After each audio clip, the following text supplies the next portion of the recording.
Bonjour à toutes et à tous, bienvenue sur le podcast RDR Alcool, un verre à deux, réalisé par l'association Santé. Lors des 2 premiers épisodes, j'étais accompagné de Céline et Jean-Sébastien, avec qui nous avons pu aborder les questions de l'accueil et de la création d'alliances, ainsi que celui de l'évaluation des risques et des actions de premier recours. Aujourd'hui, je suis avec Marie, accompagnante RDR Alcool, pour aborder la question de la coordination de parcours en RDR Alcool et celle de l'accompagnement à la gestion des consommations. Bonjour Marie, comment vas-tu ? Bonjour Léo, ça va très bien.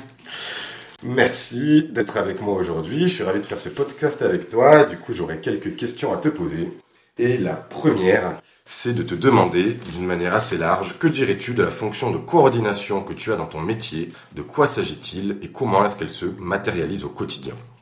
Alors, quand les gens se présentent chez nous, ils viennent évidemment sur cette question de la consommation d'alcool. Et finalement, très vite, on arrive quand même à repérer avec eux que quand on est consommateur d'alcool, on renonce petit à petit à un suivi, à des soins, à des examens médicaux, soit parce qu'on en a marre de s'entendre dire qu'il faut arrêter, soit parce qu'on en a marre de se sentir jugé par les médecins, soit parce qu'on se dit que consommer de toute façon quelque part c'est s'attaquer un peu à la santé et que du coup ça sert pas finalement à grand chose de se soigner à côté. Donc la première nécessité que nous on a, c'est d'abord de repérer les besoins en fonction de l'âge, en fonction du sexe, en fonction de l'état de santé global. On va essayer petit à petit de voir, de trouver des priorités de soins et d'amener la personne à se réinscrire dans un parcours de soins qui va être différent évidemment en fonction des uns et des autres. Donc c'est une sorte de passage en revue. Des examens déjà faits, à faire. Ce passage en revue, il va s'agir d'abord de repérer si les personnes ont déjà des médecins, spécialisés ou non, dans leur entourage. Alors évidemment, en premier lieu, ça va être la question du médecin traitant, qui est de plus en plus difficile à trouver. Et puis après, ça va être avec eux, finalement, de trouver les bons soignants, dans le sens d'une nécessité d'accroche, parce que c'est important que l'autre soit d'abord considéré dans le cadre de ses examens médicaux, sinon il n'y retournera pas, qu'il soit suivi correctement. Donc on va à la fois choisir avec eux les intervenants, on va vérifier que ces intervenants sont à la bonne place vis-à-vis d'eux, qu'ils ne se sentent pas malmenés dans ce parcours-là. Ensuite, on va organiser concrètement les rendez-vous avec eux. Alors on en a qui sont très autonomes, donc il va juste s'agir des fois d'avoir une discussion là-dessus et de mettre un peu l'éclairage à cet endroit-là et finalement la personne s'en saisit.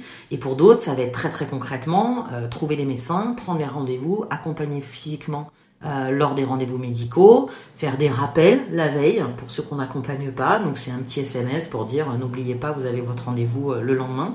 Donc ça c'est des choses un peu très concrètes. Et petit à petit, c'est essayer de récupérer toutes ces informations-là et de suivre de façon plus ou moins proche en fonction du besoin singulier des personnes. On a des personnes qui n'en ont pas besoin et d'autres personnes qui ont des besoins à cet endroit-là à absolument tous les niveaux. Voilà. Et l'objectif évidemment étant de se réengager dans le soin. Ok, super. Merci pour cette réponse. Du coup, on vient de voir un peu dans quelle mesure la fonction de coordination est présente dans votre accompagnement RDR Alcool. Et au-delà de cette fonction coordination, que signifie pour toi et dans ton quotidien accompagner une personne dans la gestion de ses consommations ? Alors la gestion de la consommation, alors d'abord les personnes ne le regardent pas de cette manière-là. Ils ont rarement l'impression qu'ils arrivent à gérer leur consommation d'alcool.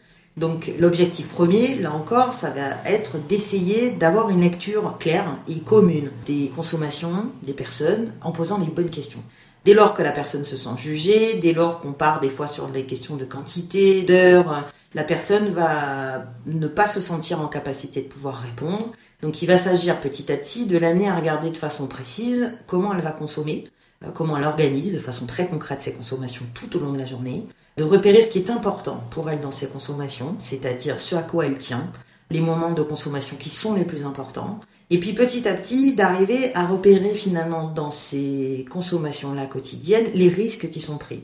La personne en général sait parfaitement à partir de quel moment elle se met en danger, sait parfaitement raconter de façon très précise les risques qu'elle prend, et à partir de là on va prioriser, parce qu'il ne s'agit pas non plus de révolutionner la totalité des organisations de consommation, parce que ça marche pas. C'est d'essayer de regarder à quel moment on prend le plus de risques et comment finalement par des stratégies qui sont toujours très individuelles, comment la personne va petit à petit arriver à réduire ses risques, à reprendre un peu de pouvoir d'agir à cet endroit-là et comment elle va petit à petit aménager les choses pour se mettre moins en difficulté. D'accord, merci pour ces points. Et du coup, j'entends qu'il y a évidemment une dimension individuelle dans les stratégies et les solutions proposées à chaque personne, mais est-ce qu'il y a quand même, ou est-ce qu'il existe potentiellement des petits leviers, des astuces ou des points de vigilance particuliers que tu mobilises fréquemment avec beaucoup de personnes lorsque tu accompagnes quelqu'un dans cette démarche de gestion des consommations? Alors la première, on va dire, qui peut avoir un caractère un peu universel, c'est finalement ce que fait l'alcool dans le corps, pas en termes de dangerosité, mais voilà, sur le caractère déshydratant par exemple de la consommation d'alcool, où ça c'est un peu un premier levier de base, c'est un peu se donner les moyens de ce qu'on consomme, et du coup permettre à son corps de pouvoir prendre en charge ce qu'on consomme. Et donc ça va être évidemment de penser à s'hydrater, de manger avant, parce que ça on a tous fait cette expérience-là, de pouvoir être surpris des effets de 2-3 verres d'alcool en étant à jeun. Là où dans un autre contexte, avec l'estomac plein, on peut des fois consommer plus et pas se sentir en difficulté avec ses consos.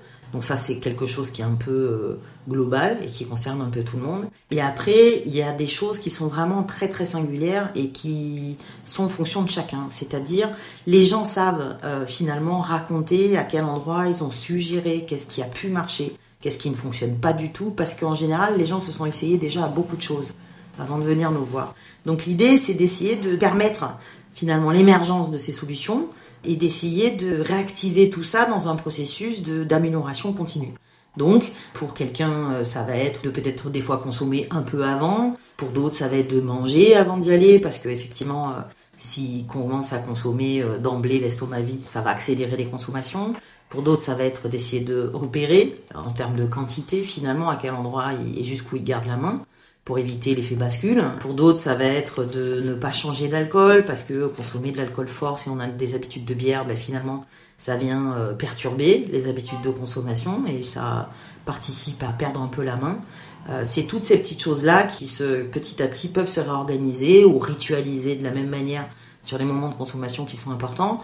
On va par exemple regarder de façon précise comment ritualiser ces moments sympas de conso en choisissant un bon moment, un morceau de musique, un endroit chez soi. La question des espaces, elle peut être importante en fonction des uns et des autres. Il y en a certains qui ne boivent, par exemple, jamais dans telle ou telle pièce de chez eux. De choisir un alcool chouette, un bon vin, une bonne bière, de mettre du relief finalement dans tous ces moments de consommation. Ok, super, merci, c'est très intéressant tout ce que tu nous racontes. Et donc ma dernière question sur cette thématique, ce serait, d'après toi, à quel moment et sous quelles conditions considérez-vous qu'une personne est autonome dans la gestion de ses consommations et n'a plus besoin de soutien? Quand c'est finalement elle qui le détermine. C'est-à-dire, alors il y a la fin de prise en charge la plus évidente, ça va être la personne arrête de consommer complètement. On en a, même si c'est pas l'objectif premier, on en a quand même pas mal. Ça va être en termes de quantité, ça peut être une réduction importante des quantités consommées. Mais finalement, c'est un peu l'autre qui sait où il en est et s'il est suffisamment rétabli à l'endroit où il est au moment où il le raconte. C'est-à-dire que les risques sont réduits quasiment à zéro ou sont rendus acceptables, voilà, le risque zéro n'existant pas. Et après, s'il s'agit de rester quand même disponible. On lâche rarement les gens complètement parce que c'est besogneux, cette question quand même d'équilibre, de regarder les consos, de faire un peu un travail, un feedback avec soi-même et que c'est plus facile pour eux de le faire à deux. C'est un travail de vigilance au quotidien, donc il doit se maintenir. Et finalement, venir le raconter de temps en temps ou savoir qu'on peut venir le raconter, ça permet de garder un peu ce fil tendu et cette attention nécessaire qu'ils vont devoir avoir.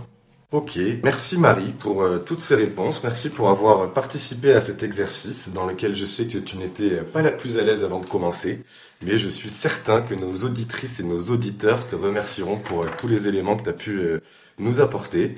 Merci de ta participation, merci pour tes réponses et puis à bientôt Marie. À bientôt, avec plaisir.